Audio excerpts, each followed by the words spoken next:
Okay, everybody, I am here with the roux. So all I did was add a stick of butter and flour to my pot. Now, I don't traditionally do a wet roux where you do equal parts oil and flour because I just don't like doing it that way. I feel like it's less fat if I don't use oil, and traditionally I would use a dry roux. But for this dish, I decided to do the butter because it's going to give me a little bit more of the richness that I want for my gravy. So all I am doing, and that's the reason why it's not wet. It still looks like sand, but that's the reason, because I have more flour than fat. Anyway, so I'm just browning this, and I've been doing it for about, I don't know, 20 minutes. And so it's getting to be the color that I want. Now I am gonna show y'all the strained stock. I'm gonna go and get that because that's gonna go into this pot. So it's getting to be around what I want in terms of color. Mama, could you give me that, please? And sit it right here. No. The stock. And so now I am about to add in my aromatics. But I basically have been whisking this on a high heat. No, sit it right there. Thanks. Okay. So what I'm gonna do is add in my aromatics to this roux. And then I'm going to add in the stock and stir, or whisk, should I say. So let me show you guys how the strained stock came out. It has a nice color. Let's look right here. You see? So this was all of the shrimp heads, the shrimp shells, as well as the carrot, the celery, the onion, the garlic, all that's in there. And the roux is important because it gives flavor and color to your gravy. So I am about to add in the aromatics. This is the Trinity, basically. I'm gonna just whisk it in.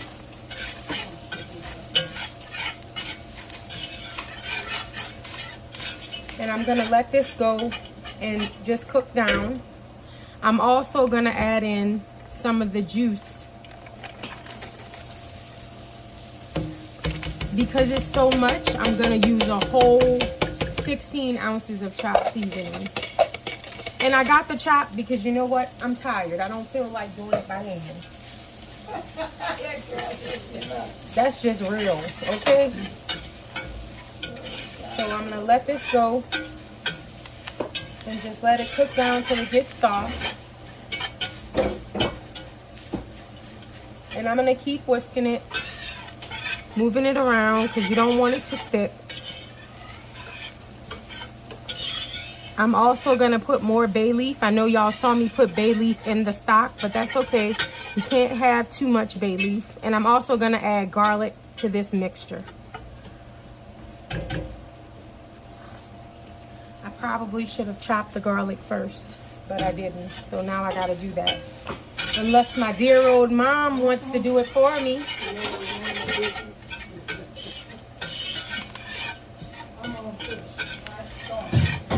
Yeah, but Mama, I could really use the assist.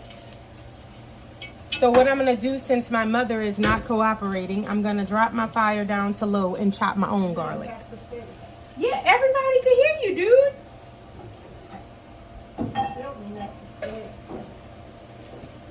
Mama, it's fine. You're doing fish. I'm doing this. It's fine.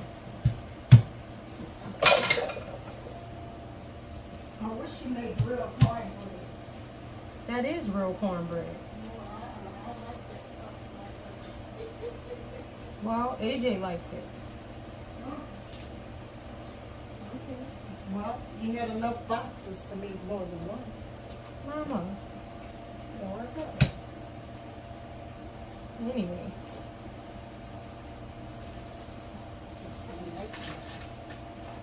So, something funny about me that y'all probably know because I said it all already, This but bag got a whole I grew up with 4 brothers and my mom and dad. My mom cooks really well. My brother Ramon, or should I say Paws, y'all know him as Paws, or Cajun the Creole because that's his other little name. But he went to culinary school. And so he has training. I don't. I kind of just, you know, learned from, I guess, natural ability. I don't want to sound any kind of way, but it's true. She learned from watching her mother. Well, that's what I'm saying. I was about to say that. Golly. I don't need any praise. So yeah, my mom is a really good cook. Her gravies are better than mine, but I make better dishes than her, you know. I make like better better seafood dishes than her, but like her gravies are off the chain. I can't touch her with gravy.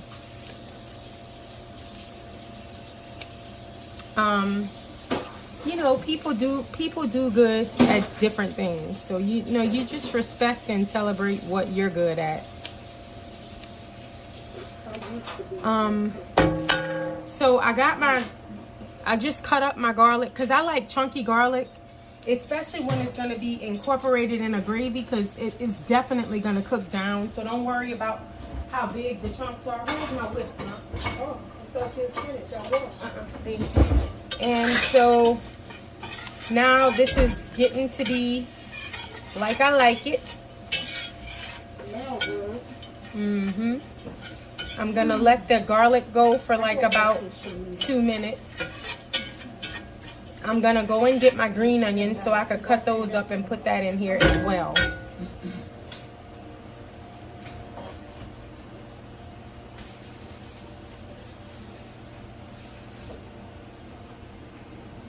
I was thinking about putting a Scotch bonnet in this for my husband. However, I decided against it because he's not the only person that has to eat it.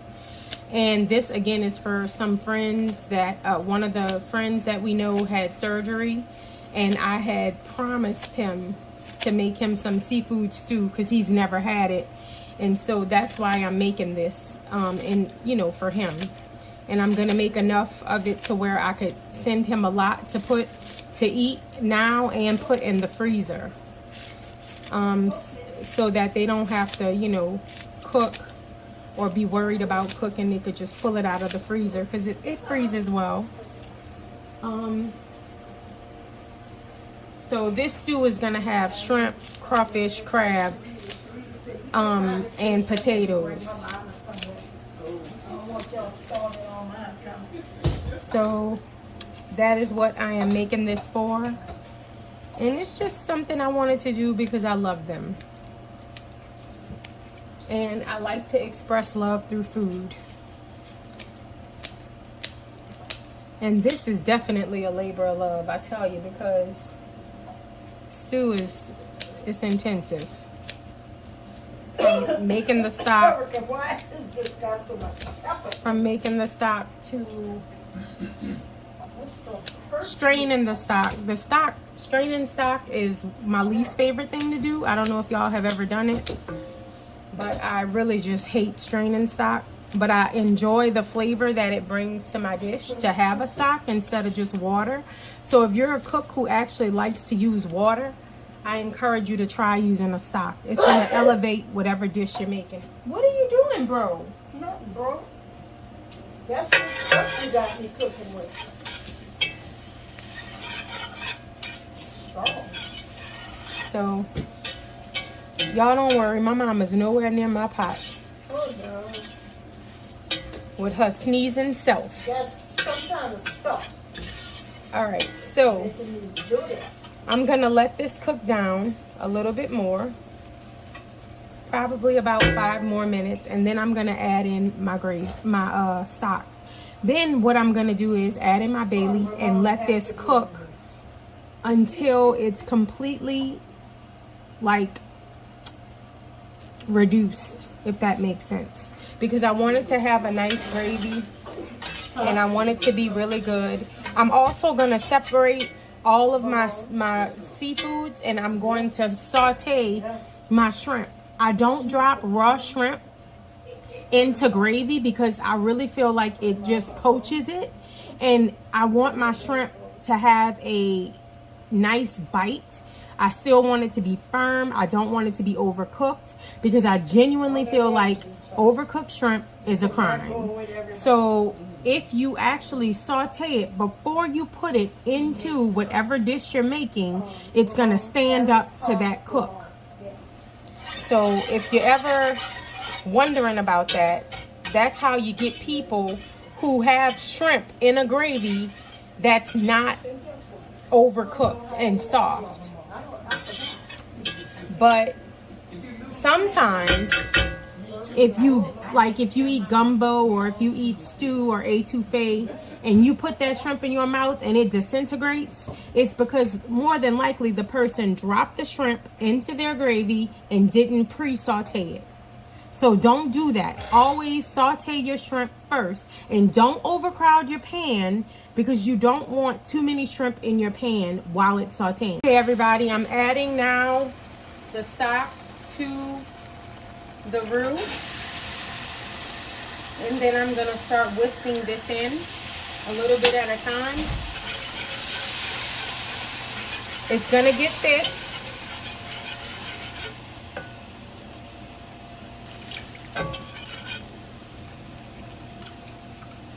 But you could see the color, again, comes from that roux. And you want your gravy to have a nice, beautiful brown color. And then this is all going to cook down. You don't want it to taste like flour. So you have to let it cook so that the raw flour flavor is not there. Which is essentially what you're doing with your roux when it's cooking, but also you want your everything to come together nicely. And I'm just taking my time, adding it in, making sure I'm whisking. I need to put on a pot holder because it's really hot. Give me a second. I have chef hands, but man, that's a little bit more than I expected. Yeah. In other words, I could take the heat, but that's a little too hot. I do have chef hands. My hands are not soft. Oh, this girl is over here insulting me. That's a compliment, actually. It's not. It's actually an insult. Okay. Unbelievable. Okay. People come in your kitchen and that's what they do. All right. So now I'm adding the stock to my pot.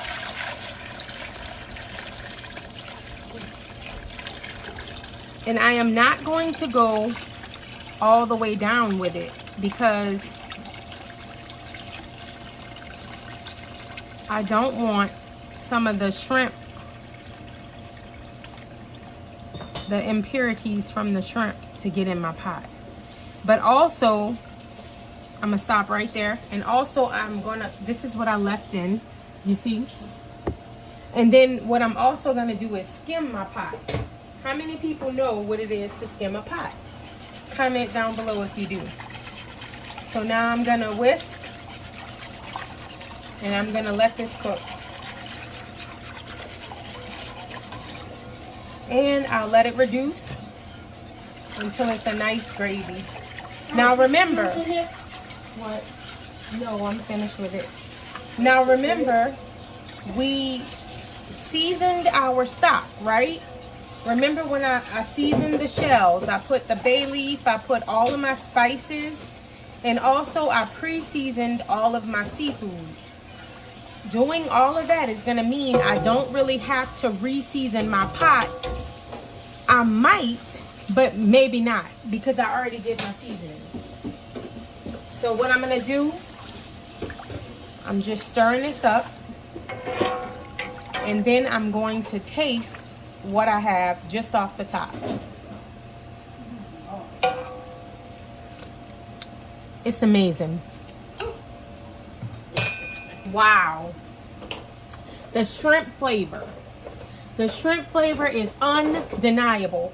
And this is what's gonna cause this seafood stew, excuse me, thank you, to be off the chain.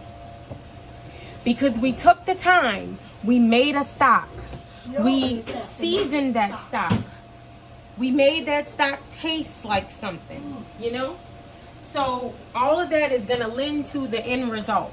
Now we're gonna go ahead and reduce this. I'm dropping in some bay leaf. I'm gonna do 4.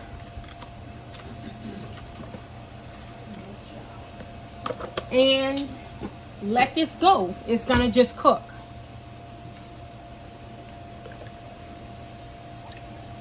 It's gonna cook. And so once it's done cooking, then I'm gonna add in my sauteed shrimp, my sauteed crawfish, and I'm gonna actually drop the crab meat down into just this gravy before everything else gets put in. Because I never put my crab meat in a saute pan. I always add it straight to the gravy. So once this reduces, I'm gonna show y'all what it looks like. But it's a beautiful color. It's got plenty of flavor. I'm very pleased with it. So y'all stay tuned. As this boils, the impurities are gonna come to the top and I'll skim that off. Okay, y'all, so I'm back to show you what I do with the potatoes. Now these potatoes are gonna go in my stew. But what I've done is I've cut them all up and I tried to make them as equal in terms of size as I could. And then I'm gonna add salt to my cold water. I know it looks like a lot of salt, but it's not. Because you want the potatoes to have flavor. Everything that you add to the stew has to have flavor. That's why it's important to season every element of the dish. So this is going to be put into here last. After everything is in it, the potatoes will be added. I'm gonna parboil my potatoes for 15 minutes and I'm gonna start from cold, okay? 15 minutes, start from cold, and that's based off the size that I cut them up. They could go for longer depending on how big your chunks are. So I'm gonna boil these for 15 minutes on high, starting from cold, and they should be fork tender at the end of that process. I'm gonna then take them out and strain them and let them sit to the side, because by the time they finish carryover cooking, they're gonna be perfect. All right, so I just wanted to show y'all that. I'm also gonna add to this pot some cracked black pepper, and all of this is going to go into the stew at the end. So stay tuned. Hello everybody, so I am back and I am in the process of finishing up the stew. So I had to make another roux because my stock was a lot more than I anticipated and I didn't make quite enough roux. So I had to make roux twice. So now I'm letting that roux cook out. As you can see, I'm gonna skim my pot. You could look right here and see all of the things that need to come out once I start skimming. So this is gonna be like a little corner for the stuff to pop up. So I'm gonna skim that way. I'm also sauteing the shrimp, and I only have a few in my pan. I'm gonna flip them and put these to the side so that I can add this to the stew. Okay everybody, so I'm back and this is the stew with the crawfish in it. Now I am not yet adding the crab or the shrimp. I'm going to let the crawfish cook in it, and then I'll add the crab and the shrimp. The shrimp will be the last thing I add. Well, second to last thing, because I'll add the potatoes very last. But I'm gonna drop the crab meat in here now while the crawfish is cooking, and then we will allow that to marry with the gravy, and then I'll add in the shrimp. So I'm sauteing the last batch of shrimp, as you can see, and I will come back and show you guys when it's all done. Stay tuned. Okay, everybody, so I'm back. I have put the pound of crab meat into the gravy along with the crawfish. Now I'm just moving it around. And I also use claw meat because I love claw meat in stew. It has an inherent sweetness. Well, of course, crab does in general. But I love the way that claw meat tastes in my gumbo as well as in my seafood stew. So I'm just moving it around, and as you can see, it's reduced nicely, which is what we wanted. So far, this is it without the shrimp. So that means there's gonna be meat in every bite of this stew, and that's exactly what we want. We don't want gravy and rice. We want some protein, right? So if you can't do it right, don't do it. Save your money till you could get 10 pounds of shrimp, a pound of crab, 4 pounds of crawfish, because that's what's going up in here. All right, so the 4 pound of crawfish is already in. The pound of crab just went in. And I'm about to dump the shrimp in. So as you can see, this is looking really good. Look at that. Woo, shit! All right, we eating good tonight. Something wrong with that shit. Okay, so now I'm gonna dump the shrimp in, and I already sauteed them, and it's also gonna have a little bit of that shrimp drippings, which is perfectly fine. And again, this is 10 pounds of shrimp. We're gonna move it around. Look at that. That's a money shot right there. Booyah! All right. So, I'm gonna let this cook for 5 minutes on low. And then I am going to, look at that. Look at that claw meat. Look at that claw meat. Do you see that claw meat? I'm excited. All right, and so I'm gonna drop in the potatoes, and also remember, I already salted my potatoes before I boiled them. So that's gonna go in. Oh my gosh, oh my gosh. Y'all, I am so pleased with the way this came out because this was giving me grief. So I am ultra happy with the way that it came out.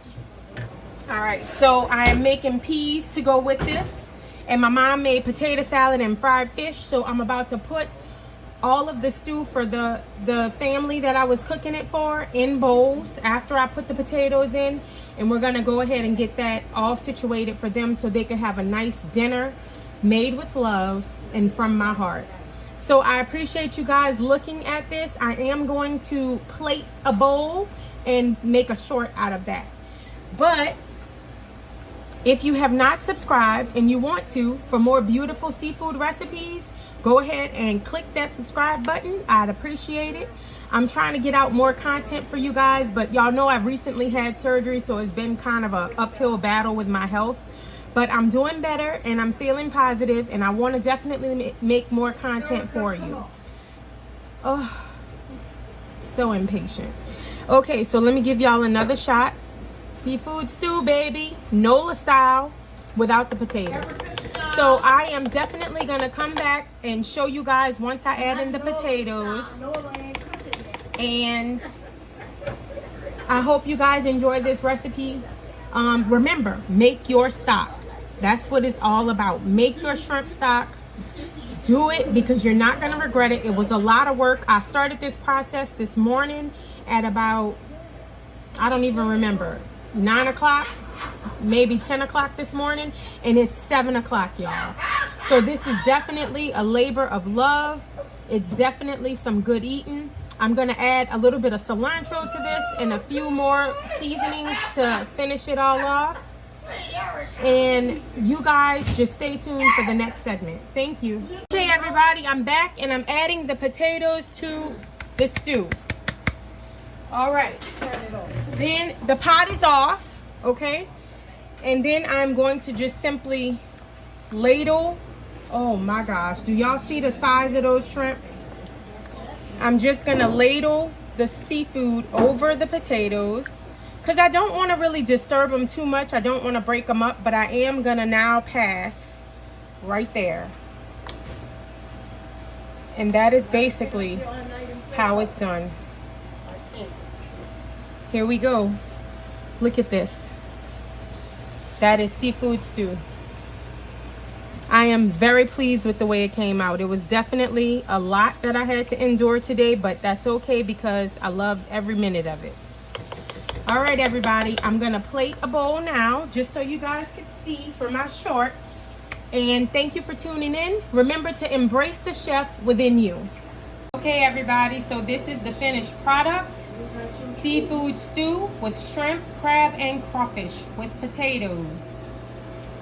Check out my channel for the full video and all the details on how to make it. And thank you for tuning in. Remember, if you ain't chefing, you have stepping.